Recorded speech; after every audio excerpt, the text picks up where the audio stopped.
Je suis Zachary Taylor, 12e président des États-Unis, et l'histoire retiendra mon mandat bref mais significatif, marqué par des tensions grandissantes sur l'esclavage et la direction que prenait notre nation. Mon surnom, Ol Roog An Ready, témoigne de ma carrière militaire et de mon engagement à servir mon pays sans fléchir. Je suis né le 24 novembre 1784 dans une famille de pionniers en Virginie. Très tôt, la frontière m'a façonné, tout comme les valeurs de travail acharné et de détermination. Mon service militaire a débuté en 1808 et durant près de 40 ans, j'ai combattu pour la défense des États-Unis dans des conflits comme la guerre de 1812, les guerres séminoles et, surtout, la guerre américano-mexicaine. C'est sur les champs de bataille que j'ai forgé ma réputation, un homme de terrain, proche de ses soldats, toujours prêt à prendre des décisions difficiles.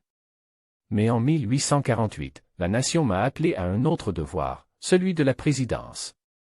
Bien que n'ayant aucune expérience politique, je fus choisi par le Parti Whig comme candidat à la présidence, en partie grâce à ma popularité militaire. Je n'avais pas d'agenda politique strict, mais je croyais fermement en l'unité nationale et en la préservation de l'Union au-dessus des intérêts partisans. En entrant à la Maison-Blanche en mars 1849, je me retrouvai face à des défis colossaux. La question de l'esclavage divisait profondément le pays. Certains voulaient étendre cette institution dans les nouveaux territoires acquis après la guerre contre le Mexique, tandis que d'autres y voyaient une menace pour la moralité et l'unité nationale. Bien que propriétaire d'esclaves moi-même, je m'opposais à l'expansion de l'esclavage dans ces territoires. Je considérais que chaque territoire devait décider de son avenir librement, sans intervention fédérale. L'un des moments les plus marquants de mon mandat fut ma position sur la Californie et le Nouveau-Mexique. Ces territoires, en pleine croissance grâce à la ruée vers l'or, souhaitaient rejoindre l'Union comme État libre. Cela déclencha une tempête politique, avec des menaces de sécession venant du Sud. Malgré les pressions, je restai ferme. Je déclarai publiquement que je n'hésiterais pas à utiliser la force pour maintenir l'Union si nécessaire. Mon engagement envers la préservation de notre nation était inébranlable. Cependant, mon temps au pouvoir fut tragiquement écourté.